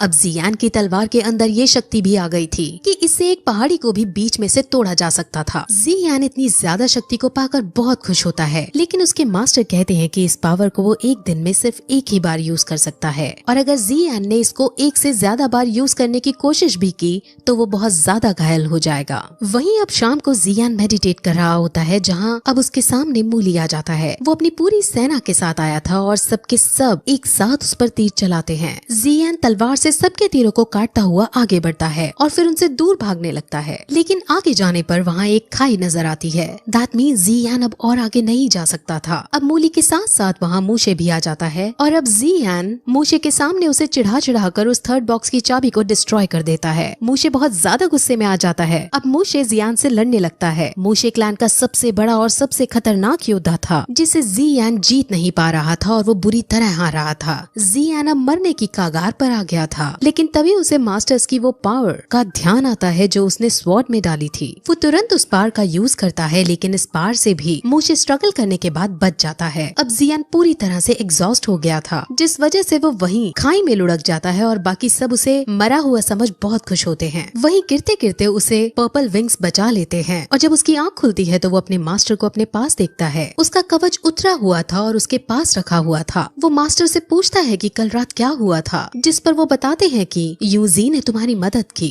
उसने तुमको बचाया था और तुम्हें अपनी बॉडी का यूज करते हुए हील किया। उसने तुम्हारी स्पिरिचुअल एनर्जी को पर्पल फ्लेम का यूज करते हुए इस वे में इंट्रोड्यूस किया कि तुम्हारी स्किल्स बढ़ गयी और अब तुम 9 स्टार के वॉरियर हो गए हो। वो तुम्हें ठीक करने के बाद चली गई। यूजी कौन है और जियान के साथ उसका क्या रिश्ता है, हमें ये शॉर्ट में ही बताया गया है। एक बार मैजिकल बीस्ट आइलैंड में यूजी purple crystal wing lion king से लड़ते लड़ते हार गई थी और वही बेहोश हो गई थी। तब जियान ने वहाँ आकर उसकी मदद की थी और दोनों के बीच रोमांटिक एंगल भी हमें देखने को मिला था। वही प्रेजेंट में अब जियान आगे बढ़ता है, जहाँ अब क्योंकि वो 9 स्टार पर आ गया था, इसलिए उसके मास्टर उसे एक नई स्किल सिखाते हैं। इस स्किल का नाम एक्सप्लोसिव स्टेप है और ये बहुत खतरनाक वाला अटैक है। इसे सीख कर जियान बहुत खुश होता है, लेकिन क्योंकि उसने लेवल 9 तक प्रैक्टिस किए बिना प्राप्त की थी, इसीलिए अब उसे इसको अच्छे से सीखने के लिए कम से कम रोज एक लेवल 5 से ज्यादा बड़े मॉन्स्टर को मारना होगा। सिर्फ ऐसा करने से ही उसकी ये इंटेंस पावर स्टेबलाइज हो सकती थी। वहीं हमें पास के जंगल में ब्लड गैंग के आदमी और उसके साथ एक लड़की को भागते हुए दिखाते हैं। वो दोनों वॉल्फ मशीनरीज के आदमियों से डर कर भाग रहे थे। वो आदमी उस लड़की का शिकार करना चाहते थे, लेकिन अब वो और ज्यादा नहीं भाग सकती थी, इसलिए थकान के मारे वो वहीं रुक जाती है। लेकिन अब वहीं जियान उसके सामने आता है और ब्लड गैंग का वो आदमी उसे खतरा जान उसे यहाँ से जाने के लिए कहता है, लेकिन जियान उनकी मदद करना चाहता था। अब वहाँ वॉल्फ मशीनरीज के आदमी भी हैं और उनमें उनको लीड करता हुआ गैनमू भी वहाँ आता है। जियान एक्सप्लोसिव स्टेप का यूज करते हुए उन सब से लड़ने लगता है और बड़ी आसानी से उन सबको मारकर गैनमू के पास जाता है। वो उसको मारने ही वाला होता है कि तभी गैनमू कहता है कि मैं जियान की कंडीशन के बारे में जानता हूँ। अब जियान रुक जाता है, जिस पर गैनमू कहता है कि जियान इस वक्त लॉर्ड याओ के घर में है। असल में मूशे ने ये खबर फैला दी है कि जियान पॉइजनस एक्सपर्ट है और उसके पास पॉइजनस बुक ऑफ 7 कलर्स है, जिसे सब हासिल करना चाहते हैं। यानी अब सब जियान के पीछे पड़ने वाले हैं और उसकी जान को खतरा है। जियान ये सब सोच ही रहा होता है कि तभी गैनमू को वहाँ से उठने का मौका मिल जाता है और वो तुरंत लिंगर को पकड़ने उसके पीछे दौड़ता है। जियान अब इस बार रहम ना करते हुए अपनी तलवार से गैनमू को मार डालता है और अब वो जियान के पास जाने का डिसाइड करता है। वहीं जियान रात में ट्रैवल करते हुए जियान के पास पहुँच जाता है। जियान उसको देखकर बहुत खुश होती है। जियान उसको अपने साथ भगा कर ले जाना चाहता था, लेकिन अगर वो ऐसा करता तो मूशे विलेजर्स को तंग करने लगता है और मुझे यहाँ आने के लिए ब्लैकमेल करने लगता, इसलिए वो ऐसा नहीं करती। उन दोनों के बीच में हमें थोड़ा रोमांटिक एंगल भी दिखाते हैं। जियान को चाय पिलाती है, जिसके बाद जब वो बातें करने ही वाले होते हैं कि तभी वहाँ लॉर्ड याओ आ जाते हैं और वो पहचान जाते हैं कि ये जियान है। असल में लॉर्ड याओ अच्छा आदमी नहीं था और वो पॉइजनस बुक ऑफ 7 कलर्स प्राप्त करना चाहता था। वही लॉर्ड याओ के साथ उसके आदमी भी थे, जिनमें से एक मूशे का गुप्तचर था। वो गुप्तचर सीधे मूशे के पास जाकर जियान की खबर दे देता है। वही लॉर्ड याओ जब उन दोनों को वहाँ से नहीं जाने देते, तब जियान उसे मारने के लिए आगे बढ़ता है, लेकिन लॉर्ड याओ इतना पागल भी नहीं था। उसने पहले ही जब वो यहाँ आया था एक तरह का जहर छोड़ दिया था, जिससे जियान लड़ तो बिल्कुल नहीं पाता। लेकिन जियान फिर कहती है कि मुझे तुम्हारी इस प्लानिंग के बारे में पहले ही पता था, जिस वजह से मैंने चाय के अंदर एंटीडोट मिलाकर जियान को पिला दिया था। अब जियान और भी कहती है कि पागल तो तुम हो, क्योंकि यहाँ इस कुर्सी पर मैंने जहर मिला रखा था और उसी पर तुम बैठ गए हो। अगर अब तुम मुझे नहीं जाने दोगे तो मैं तुम्हें इसका एंटीडोट नहीं दूंगी। अब लॉर्ड याओ मरता क्या ना करता, इसलिए वो वहाँ से अपने पक्षी पर बैठकर जियान को लेकर वहाँ से चली जाती है और लॉर्ड याओ को एंटीडोट दे जाती है। वहीं अब वो दोनों मूशे के पास ही जाते हैं, जहाँ जियान अब मूशे से लड़ने के लिए तैयार हो जाता है। मूशे बहुत महान योद्धा था, जिसे हराना आसान नहीं होने वाला था, लेकिन फिर भी वो दोनों फाइट शुरू करते हैं, जिसके अंदर जियान अब सारी स्किल्स बारी बारी यूज करता है। फाइट में मूशे पर जियान अटैक कर रहा था और इस बार मूशे कमजोर पड़ रहा था। वहीं अब मूशे फिर अपनी नई स्किल के बारे में बताता है और कहता है कि वो थर्ड बॉक्स मैंने खोल लिया था और उसके अंदर से मैंने ये स्किल प्राप्त की। वहीं अब उस एनर्जी का यूज करते हुए वो जियान पर अटैक करता है और जियान भी अपनी मास्टर की सलाह से फुल जोश में आकर उस पर अपनी एनर्जी फेंकता है और इस बैटल में फाइनली मूशे हार जाता है। लेकिन तभी वहाँ एक सैनिक खड़ा हो पीछे से उस पर अपनी तलवार चला देता है, जो जियान के पेट में घुस जाती है। लेकिन अभी जियान को कुछ नहीं होता, क्योंकि सेकंड बॉक्स में उसे आर्मर मिला था जो वो उसकी रक्षा कर लेता है। और अब जियान को अपने साथ अपने घर आराम करने के लिए ले जाती है और इसके साथ ये एपिसोड खत्म हो जाता है। जैसा कि हमने लास्ट एपिसोड में देखा कि जियान ने मूशे को मार दिया है और अब इससे वॉल्फ मशीनरीज पूरी तरह से खत्म हो गया है। जियान के साथ उसके पक्षी पर बैठकर एक बहुत सुंदर से आइलैंड पर पहुंच जाता है, जहां एक सुंदर सा घर है और बहुत सारे अलग अलग तरह के हर्ब्स हैं। इस जगह को वैली ऑफ मेडिसिन्स कहते हैं। असल में जियान एक पॉइजनस एक्सपर्ट थी, इसीलिए वो इस जगह पर हर्ब्स कलेक्ट करने आती रहती थी। अब वो दोनों कुछ टाइम यहीं रुकने का डिसाइड करते हैं, क्योंकि जियान को कुछ मेडिसिन्स कलेक्ट करनी थी और जियान को यहाँ पर अपनी प्रैक्टिस करनी थी। वो दोनों अब अपना अपना काम करते हैं और ऐसा करते वक्त वो दोनों एक दूसरे के करीब भी आते हैं। असल में जियान को पसंद करती थी, लेकिन जियान समझ नहीं पा रहा है और वो अभी भी जियान को एक दोस्त की तरह ही ट्रीट कर रहा है। जियान अब जियान का बना हुआ खाना खाता है और उसे काफी पसंद आता है और उसकी तारीफ भी करता है। लेकिन तभी जियान को थोड़ा चक्कर आता है। जियान उससे उसकी हालत के बारे में पूछता है, जिस पर वो अपने को ठीक बताती है। वो उसको डांस भी करके दिखाती है और कहती है, देखो बिल्कुल सही हूँ मैं। जियान को उसका डांस बहुत पसंद आ रहा होता है, लेकिन तभी उसके मास्टर उसको याद दिलाते हैं कि उसको एक मॉन्स्टर मारना है और वो तुरंत जंगल की ओर निकल जाता है।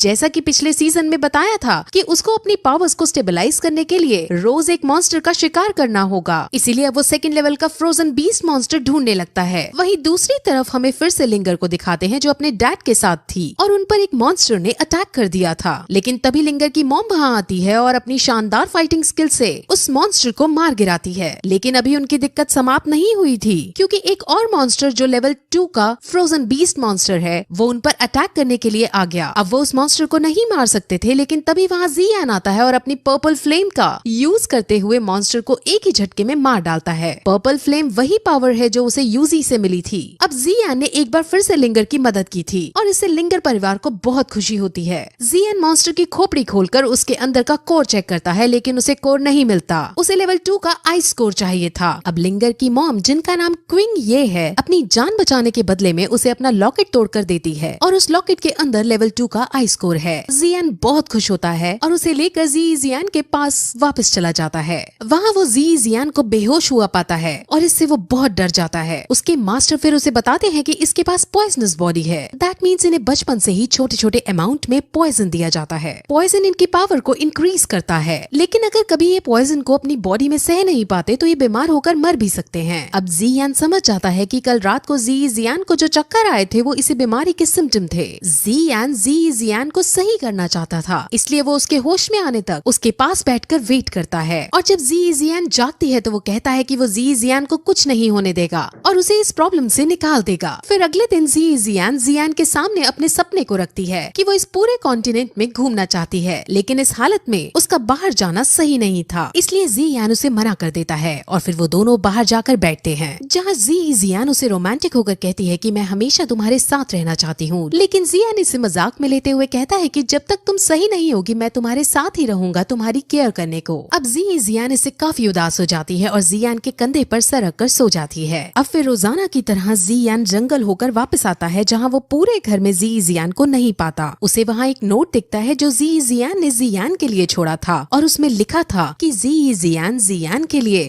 उसके गोल में अड़चन नहीं बनना चाहती। वो नहीं चाहती कि जियान की ही केयर करता रहे और अपनी प्रैक्टिस और अपने सफर को बीच में ही छोड़ दे। इसलिए जियान अब खुद जियान से दूर चली गई और वो उस लेटर में अपने प्यार का इजहार भी कर देती है और जियान अब ये सब पढ़कर उदास हो जाता है। लेकिन वो डिसाइड करता है कि जब भी अगली बार उसकी मुलाकात ये जियान से होगी तो वो उसका इलाज जरूर करेगा। अब अगले एपिसोड की शुरुआत में हमें जियान को ही दिखाते हैं जो जियान के जाने के बाद और अच्छे से मोटिवेट होकर प्रैक्टिस करता है और इससे वो दोषी 1 स्टार पर पहुंच जाता है, यानी अपग्रेड हो जाता है। उसके पास पर्पल फ्लेम तो थी ही, लेकिन अब उसे और भी डिफरेंट फायर कोर हासिल करनी थी, इसीलिए उसके लिए उसे टैगोर डेजर्ट के अंदर जाना है। लेकिन टैगोर डेजर्ट के अंदर जाने के लिए उसे एक खास तरह के उड़ने वाले जानवर की जरूरत है और उस जानवर का नाम हाउयी है। हाउयी ब्लैक रॉक सिटी के अंदर ही मिलते हैं, इसलिए अब वो ब्लैक रॉक सिटी के अंदर जाने का डिसाइड करता है। वहाँ उसके मास्टर उसे एल्केमिस्ट एसोसिएशन के अंदर जाने को कहते हैं, क्योंकि वहाँ से उसे कुछ ऐसा मटेरियल मिल सकते थे जो उसकी कॉव्युलेशन में बहुत मदद देने वाले हैं। असल में हमारा जियान अपने मास्टर के सिखाने से बहुत अच्छा एल्केमिस्ट बन चुका है, यानी उसे भी दवाई बनाने की टेक्निक्स आ गई हैं। वो सीधे अब एल्केमिस्ट एसोसिएशन के अंदर जाता है, जहाँ पर गार्ड्स उसे उसका इनविटेशन लेटर मांगते हैं, लेकिन उसके पास तो कोई इनविटेशन था ही नहीं। असल में एल्केमिस्ट एसोसिएशन के अंदर रैंक 1 एल्केमिस्ट बनने के एग्जाम चल रहा था।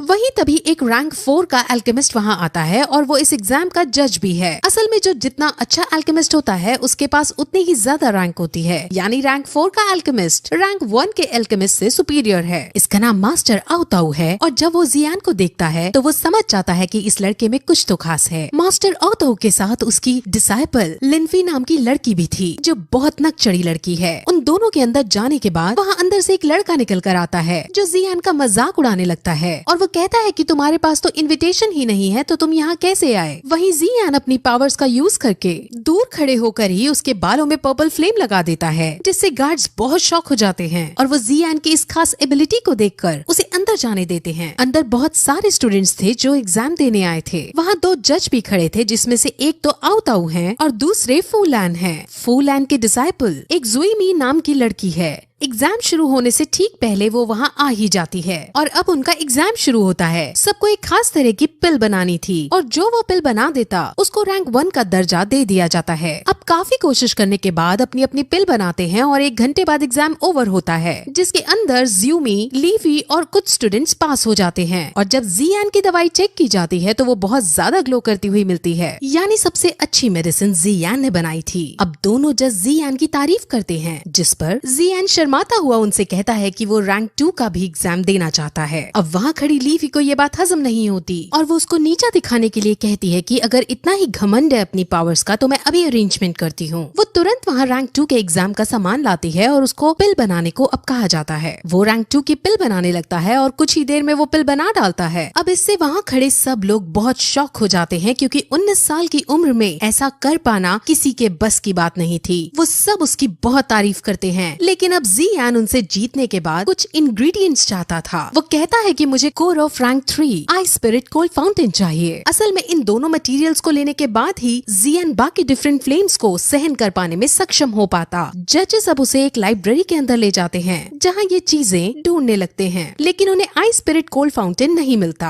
अब थोड़ी देर बाद मास्टर आओताऊ चुपके से जियान को अपने साथ एक जगह ले जाने लगते हैं। असल में शहर के अंदर एक बहुत बड़े ट्रेजर कलेक्टर के पास आई स्पिरिट कोल्ड फाउंटेन है और वहाँ जाकर वो उसके घर के अंदर जाते हैं। उसका घर एक भूल भुलैया की तरह था, जहाँ कदम कदम पर जाल बिछाए थे और वहाँ जादुई चीजें रखी थी। और अंदर कमरे में जाने पर उसे एक पतला सा अजीब आदमी दिखता है। उसका नाम गूते है और उसके पास कई तरह के कीमती खजाने रखे थे। वहाँ जियान उसको ट्रीट करने की कोशिश करता है और कहता है कि मैं आई स्पिरिट फाउंटेन के बदले तुम्हें बहुत कीमती चीज दूंगा। जिस पर वो पूछता है कि तुम क्या दे सकते हो, तो जियान पर्पल फ्लेम का एसेंस उसके सामने रखता है। पर्पल फ्लेम बहुत ज्यादा कीमती है और बहुत ज्यादा महंगी। अब जियान और गूते के बीच ट्रेड हो जाता है और गूते से उसे आई स्पिरिट कोल्ड फाउंटेन मिल जाता है। अब वो यहाँ से बाहर निकल जाता है और उसे एल्केमिस्ट एसोसिएशन से रैंक 3 की भी कोर मिल जाती है। वहाँ वो एक बुढ़े आदमी को नोटिस करता है जो एक लड़की के साथ अय्याशी करता हुआ आ रहा था और वो निर्दोष लोगों पर अत्याचार कर रहा था। उसके साथ उसका एक चेला भी था। जियान उसे रोकने की कोशिश भी करता है, लेकिन तभी वहाँ मास्टर आओताऊ आते हैं और उनके डिसाइपल लीफी भी आती है। लीफी जियान से इम्प्रेस हो गई थी और वो उसको गले भी लगाती है। वहाँ फूलैन अब जियान को को 6 महीने बाद होने वाले एल्केमिस्ट इवेंट का भी इनविटेशन देते हैं, जिसको जियान एक्सेप्ट कर लेता है। अब मास्टर आओ तो उसके लिए हाउ यी की एयर सर्विस का भी इंतजाम करता है और उसमें उसको बिठाकर विदा कर देता है। उस बोट में फूलैन और वो बुरा ओल्ड मैन भी है। अब जियान के पास वो सारे इंग्रेडिएंट्स थे जो उसे एक ऐसी दवाई बनाने के लिए चाहिए थे जो उसे बाकी फायर एसेंस स्वेलो करने में मदद कर सके। वो दवाई 4 रैंक की होगी और अब जियान अपने मास्टर से उसे बनाने के लिए कहता है। वो रैंक 4 की दवाई बहुत ज्यादा शक्तिशाली है और जियान के मास्टर उसको चेतावनी भी देते हैं कि इस रैंक 4 की दवाई को बनाते वक्त और बनाने के बाद हमें सावधान रहना होगा, क्योंकि ये दवाई कई लोगों का ध्यान अपनी तरफ खींचेगी। वही अब मास्टर उस दवाई को बनाने लगता है और उनको बनाते बनाते 2 दिन का समय लग जाता है और फाइनली दवाई बनकर रेडी हो जाती है। जब दवाई बनकर रेडी हो जाती है तो वहाँ आसपास पूरी बोट में एनर्जी वेव प्रोड्यूस होती है, जिससे सब समझ जाते हैं कि जियान अपने मास्टर के साथ कमरे के अंदर कुछ अलग तरह की खास दवाई बना रहा है। जियान के मास्टर उसे गेट पर रहकर पहरा देने को कहते हैं, क्योंकि दवाई में अभी कुछ फाइनल टचअप्स देने बाकी थे। कमरे के बाहर ओल्ड मैन कमरे के अंदर जाने लगता है और कहता है कि बोट के अंदर एक एनर्जी वेव आई है और बोट के अंदर सफर करने के दौरान हमारा ये जानना जरूरी है कि तुम कुछ ऐसा तो नहीं कर रहे जिससे बोट क्रैश हो सके। फूलैन भी दवाई को पाना चाहता था, इसलिए वो भी इविल ओल्ड मैन का साथ देता है। जियान उनको अंदर नहीं जाने देता और उनमें फाइट होने लगती है। जियान उन सभी पर भारी पड़ने लगता है और इसी बीच ओल्ड मास्टर को किसी तरह मौका मिल जाता है और वो तुरंत कमरे के अंदर पहुंच जाता है, लेकिन मास्टर उससे उस दवाई का यूज करते हुए दूर से ही उठा देते हैं और उसे मार डालते हैं। वो इतनी बुरी तरह से मारा जाता है कि उसकी लाश भी डिसइंटीग्रेट हो जाती है। जियान समझ जाता है कि रैंक 4 की इस दवाई में कितनी ताकत है। वही फूलैन एक चाल रचता है। वो खुद पहले अपने चेले को जियान को मारने के लिए भेजता है, लेकिन जैसे ही चेला उसके पास जाता है वैसे ही वो खुद चेले को मार देता है और ये साबित करता है कि वो जियान के साथ है, उसका दोस्त है। लेकिन जियान के मास्टर को उसने जितना बेवकूफ समझा वो उतने थे नहीं। वो कहते हैं कि पानी में डूबते बिच्छू को बचाते वक्त वो हमें ही बाद में डस लेता है। फूलैन भी समझ जाता है कि उसका बचना यहाँ पॉसिबल नहीं है, इसलिए वो तुरंत वहाँ बॉम्ब ब्लास्ट कर देता है, जिससे वो बोट नीचे गिर जाती है। लेकिन अब फाइनली वो टैगोर डेजर्ट पर आकर गिरते हैं, जहाँ कई तरह के खतरनाक जानवर मौजूद थे। वो रात को वहीं सोने का डिसाइड करते हैं, जहाँ जियान को सपने के अंदर यूजी दिखते हैं। वो यूजी को देख बहुत खुश होता है और उसके पीछे पीछे जाता है, लेकिन वहाँ वो असल में नालैन थी। नालैन तुरंत अपने खंजर से उसको चाकू मार देती है और तभी उसकी आँख खुलती है। वो अपने मास्टर को ये सपना बताता है और उसके मास्टर समझ जाते हैं कि जियान 3 साल बाद होने वाले मैच के लिए डर रहा है। वो उसे मोटिवेट करते हैं और खुद पर विश्वास करने को कहते हैं। वो अगले दिन डेजर्ट के ट्रैवल अंदर करता है, जहाँ उसे एक शॉप मिलती है। वो शॉप एक मैप बनाने वाले की थी और जियान उस शॉप के अंदर मैप का एक छोटा सा टुकड़ा देखता है। उस मैप के अंदर एक खास तरह की फ्लेम की लोकेशन थी। उस फ्लेम का नाम प्यूरिफाइंग लॉकस डेमन फ्लेम है और अब इसे जियान लेना चाहता है। उसे उस मैप के फ्रेगमेंट का पूरा हिस्सा नहीं मिल पाता, इसलिए वो शॉपकीपर से कहता है कि इसका पूरा हिस्सा मुझे चाहिए, लेकिन वो ओल्ड शॉपकीपर साफ मना कर देता है कि उसके पास फुल मैप नहीं है। ओल्ड शॉपकीपर उसको इस छोटे फ्रेगमेंट को भी वहीं रखने को कहता है, क्योंकि वो इसे नहीं बेचना चाहता था। जियान कहता है कि मैं इसके हाई प्राइस दूंगा, लेकिन ओल्ड मैन फिर भी मना कर देता है और कहता है कि ये फ्रैगमेंट बेचने के लिए नहीं है और इसे चुराने का भी तुम सोचना मत। अब जियान कहता है कि तुम अगर मुझे नहीं दोगे तो मुझे चुराना ही पड़ेगा, जिस पर ओल्ड शॉपकीपर काफी गुस्से में आ जाता है और वो तुरंत अपनी पावर से पहले एग्जिट गेट बंद करता है और जियान पर अटैक करने की पोजीशन में आ जाता है और इसी के साथ ये एपिसोड खत्म हो जाता है। जैसा कि लास्ट एपिसोड में हमने देखा कि जियान डेजर्ट के अंदर उस मैप सेलर के पास आया था और वहाँ का माहौल गर्म बन गया था। मास्टर जियान को बताते हैं कि ये ओल्ड मैन बहुत शक्तिशाली इंसान है, ये लेवल्स में तुमसे 2 गुना ज्यादा शक्तिशाली है और इसे हराना तुम्हारे बस की बात नहीं। ओल्ड मैन उसे वापस जाने को कहता है, लेकिन जियान बिना मैप का फ्रैगमेंट लिए नहीं जा सकता था, इसलिए अब उन दोनों में फाइट होने लगती है। जियान बहुत बुरी तरह से हारने लगता है, क्योंकि ओल्ड मैन आइस स्कूप्स बना बनाकर उस पर अटैक कर रहा था। जियान बहुत कोशिश करता है, लेकिन हमेशा हारता ही जाता है। ओल्ड मैन उसकी कोशिश को देखकर बहुत खुश होते हैं, लेकिन अब वो और ज्यादा नहीं लड़ना चाहते थे, इसलिए जियान जब उस पर अपनी तलवार फेंक कर अटैक करता है तो ओल्ड मैन उसकी तलवार को रोकर उस पर ही फुल स्पीड में फेंकता है। अब जियान मरने ही वाला था, लेकिन तभी वो पर्पल विंग्स को निकालता है और आसमान में उड़ जाता है, जिससे उसकी जान बच जाती है। ओल्ड मैन उसके पर्पल विंग्स को देखकर बहुत चौंक जाता है, क्योंकि ऐसा खजाना किसी किसी के पास ही होता है। वो समझ जाता है कि इस जियान के अंदर कुछ तो खास है। जियान अब ओल्ड मैन की ताकत को अच्छे से समझ लेता है और अपने मास्टर से बात करता है। जियान अपने मास्टर की मदद लेकर उनकी व्हाइट फ्लेम का यूज करते हुए ओल्ड मैन पर अटैक करता है और अब इस बार जियान ओल्ड मास्टर के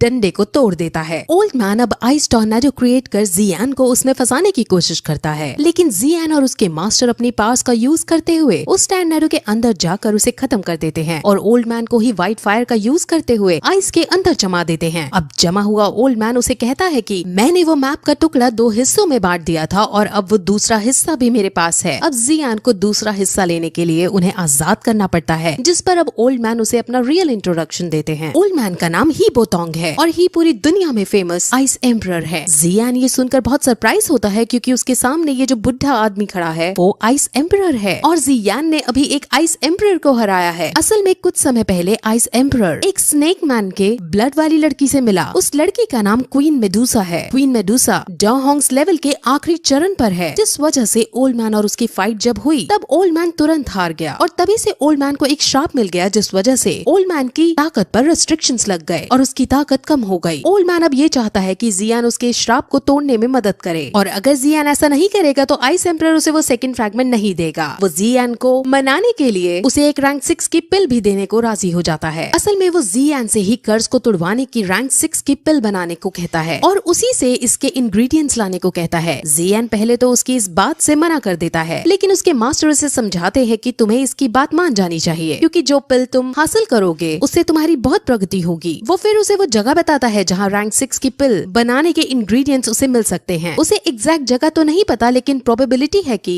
इन मार्क की हुई जगह से एक जगह पर इंग्रेडिएंट्स जरूर मिलेंगे। और अब वो मैप लेकर जियान सीधे उन जगहों पर तलाश करने के लिए निकल जाता है। उसे सबसे पहले फायर एसेंस खोजना था। वो डेजर्ट में उन लोकेशंस पर जाता है जहाँ चलते चलते ढूंढते ढूंढते उसे 2 दिन बीत जाते हैं, लेकिन उसे वहाँ कुछ नहीं मिलता। जियान थोड़ा डिमोटिवेट हो जाता है, लेकिन उसके मास्टर उसे धीरज रख अपनी प्रैक्टिस कंटिन्यू करने को कहते हैं क्योंकि इस गर्मी से भरे डेजर्ट में वो अपनी पर्पल फायर को स्ट्रॉन्ग कर सकता था। वही तभी एक आदमी जो किसी से डर कर भाग रहा था वो गिर जाता है। जियान उसे पीने के लिए पानी देता है और जाने लगता है। वो आदमी कहता है कि हमारे ग्रुप पर सैंड मर्सिनरीज ने हमला किया है, प्लीज तुम हमें बचा लो। जियान जल्दी में था इसलिए वो मना करके आगे बढ़ने लगता है, लेकिन तभी वो आदमी कहता है कि अगर तुमने हमें बचाया तो मैनली स्टील मशीनरीज तुम्हें बहुत सारा इनाम देंगे। अब जियान मैनली स्टील मशीनरीज नाम सुनकर थोड़ा शॉक होता है और उससे पूछता है कि मैनली स्टील मशीनरीज के लीडर का नाम क्या है, जिस पर वो आदमी उसे अपने लीडर का नाम जी टिंग और जी ली बताता है। ये दोनों जियान के बड़े और छोटे भाई थे जो यहाँ अपने अलग मशीनरीज बनाकर रहते थे। जियान अब उस आदमी के साथ उसके ग्रुप के पास जाता है। वहाँ सैंड मशीनरीज के आदमी ने मैनली स्टील मशीनरीज के आदमियों को पकड़ रखा था और सैंड मशीनरीज उनको मारने के लिए उन पर एक डेडली पॉइजन वाला जानवर छोड़ देती है, लेकिन तभी जियान वहाँ आकर उस जानवर को मार अपने आदमियों को छुड़वा लेता है और वहाँ से अब वापस मैनली स्टील मशीनरीज में आने लगता है। वहाँ पहुंचकर वो एक शॉपकीपर को देखता है जो एक वर्कर लड़की से बदतमीजी से बात कर रहा था। उस लड़की ने शॉपकीपर का एक गोल्ड कॉइन का जार तोड़ दिया था, लेकिन जियान उस शॉपकीपर को बहुत से गोल्ड कॉइन देकर लड़की को छुड़वा लेता है। उस लड़की का नाम कॉन्ग लिंग है और वो स्नेक मैन के ब्लड वाली लड़की है। स्नेक मैन के ब्लड वाले बच्चे जनरली 2 साल की उम्र से पहले मर जाते हैं, लेकिन ये भाग्यवश जिंदा रही। लेकिन आसपास के लोग इसे एक्सेप्ट नहीं कर रहे हैं और उसे डेमन के नाम से बुलाते हैं। ये बहुत सीधी लड़की है और इसी वजह से सब इसे सर्वेंट की तरह ट्रीट करते हैं। अब जियान अंदर जाता है जहाँ उसके भाई जो दोनों लीडर्स है वो आकर मिलते हैं। वो अपने भाई जियान को मिलकर बहुत ज्यादा खुश होते हैं क्योंकि वो जियान से बहुत सालों बाद मिल रहे थे। वहाँ उनके पास कुंग लिंग भी खड़ी थी और वो तीनों ही अब उसे अपनी लाइफ को खुलकर जीने को कहते हैं क्योंकि वो भी भाग्यों की तरह है। कुंग लिंग बहुत खुश होती है। जियान के वो दोनों भाई उसकी एकदम से बड़ी तरक्की को देख बहुत खुश होते हैं और बहुत सी बातें करते हैं। जियान अब उन्हें 3 ईयर कॉन्ट्रैक्ट के बारे में बताता है और कहता है कि उसके यहाँ आने का उद्देश्य फायर एसेंस को हासिल करना है और मेरे पास ये मैप जिसमें उनकी लोकेशन मार्क्ड है और अब मुझे वहाँ जाना होगा इसे ढूंढने के लिए और मैं आपसे रिक्वेस्ट करता हूँ कि आप भी मेरी इसमें मदद करें। वो दोनों भाई जियान को समझाते हैं कि उसे ना यान से लड़ने की कोई जरूरत नहीं और ना ही इतनी हार्ड ट्रेनिंग करने की जरूरत है। वो यहाँ शांति से रह सकता है, लेकिन जियान नहीं मानता और तभी जियान का छोटा वाला भाई जियान पर ही हमला कर देता है और उसे पीटने लगता है। जियान अपनी स्किल्स का यूज करते हुए उससे लड़ने लगता है और अब दोनों बाहर आकर अपने अपने तरीके से एक दूसरे पर अटैक करते हैं। अब जीली अपनी तलवार से उसके सर पर वार करने लगता है और उसकी तलवार उसके सर पर लगने ही वाली होती है, लेकिन तभी जियान पर्पल फ्लेम का यूज करते हुए उससे ज्यादा स्पीड में तलवार से बचकर उसके वार को रोक देता है। और अब जियान गुस्से में पूछता है कि तुमने मेरे पे अटैक क्यों किया, जिस पर आसपास के सभी लोग उस पर हंसने लगते हैं और जियान को समझ आ जाता है कि उसके भाई सिर्फ उसकी एबिलिटीज को टेस्ट कर रहे थे और अब सबको समझ आ जाता है कि जियान इतना शक्तिशाली है कि वो बड़ी से बड़ी प्रॉब्लम्स को सह सकता है। अब सभी मैनली स्टील मशीनरीज उसकी मदद करने के लिए रेडी हो जाते हैं। अब उसके दोनों भाई मैप को देखकर उसके अंदर लोकेशंस का पता लगाने की कोशिश करते हैं, लेकिन उन्हें ज्यादा कुछ समझ नहीं आता। तभी वहाँ कॉन्गलिंग आती है और उनसे कहती है कि कुछ समय पहले उसने ईस्ट साइड में अलग ही एनर्जी महसूस की थी और वो एनर्जी मेरे अंदर के ब्लड से मैच खाती थी। उस एनर्जी से वहाँ इतना भयानक एटमॉस्फेयर क्रिएट हुआ था कि सैंड मशीनरीज के आदमी भी कमजोर पड़ गए थे। वो दोनों भाई समझ जाते हैं कि अगर वो एनर्जी इसके ब्लड से मैच खाती है तो वो जरूर क्वीन मेडुसा है। वो पूछते हैं क्वीन मेडुसा किस लोकेशन पर रुकी थी, जिस पर वो मैप के अंदर एक लोकेशन मार्क करती है और वो लोकेशन वही लोकेशन थी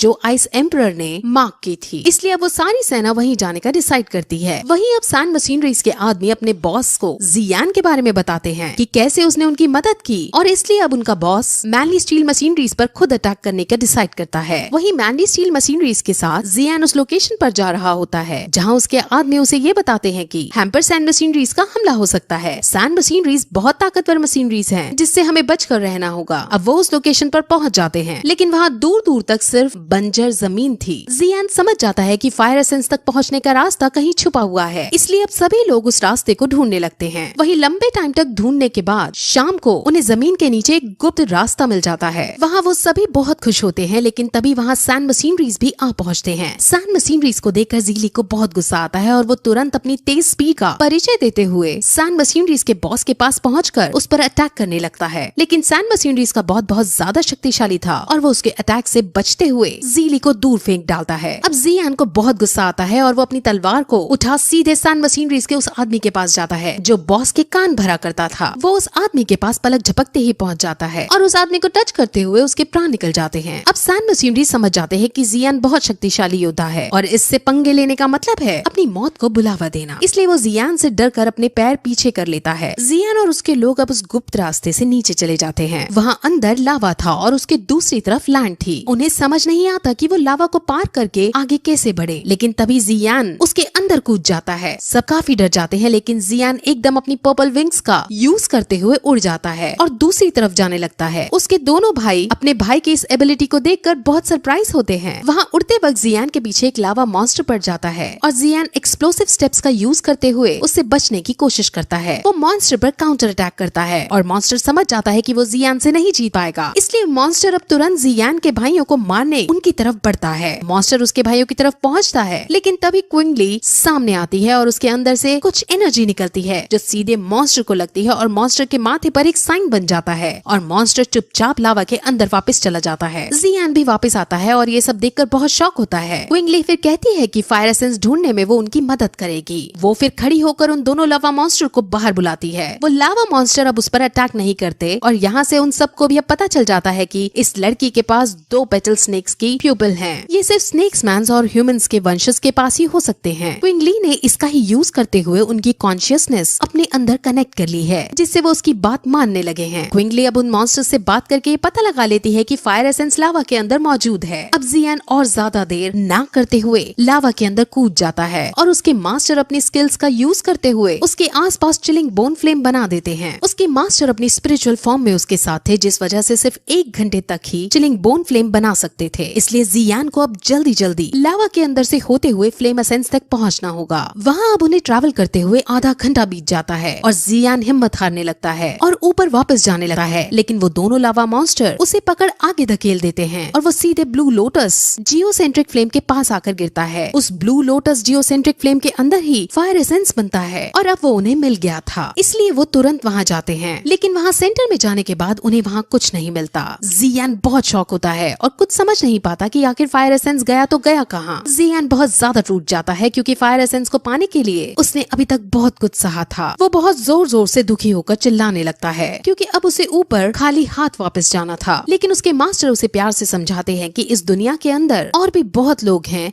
जो अपने गोल को हासिल करना चाहते थे, लेकिन उनमें से कुछ ही शिकार तक पहुंच पाते हैं। हमें बस हार नहीं माननी और हम जरूर शिकार तक पहुंचेंगे। अब जियान समझ जाता है और फिर से फायर एसेंस को खोजने का डिसाइड करता है। वहाँ तभी मास्टर को जमीन में धसी हुई एक चीज दिखती है जिसे वो बाहर निकालते हैं और वो चीज 7 कलर्स स्नेक फ्लेम है। वो समझ जाते हैं कि यहाँ क्वीन मेडुसा हमसे पहले आई थी और उसने ही फायर एसेंस को ले लिया है और अब जियान समझ जाता है कि उसको अब कहाँ जाना है और अब इसी के साथ ये सीजन का यही एंड हो जाता है।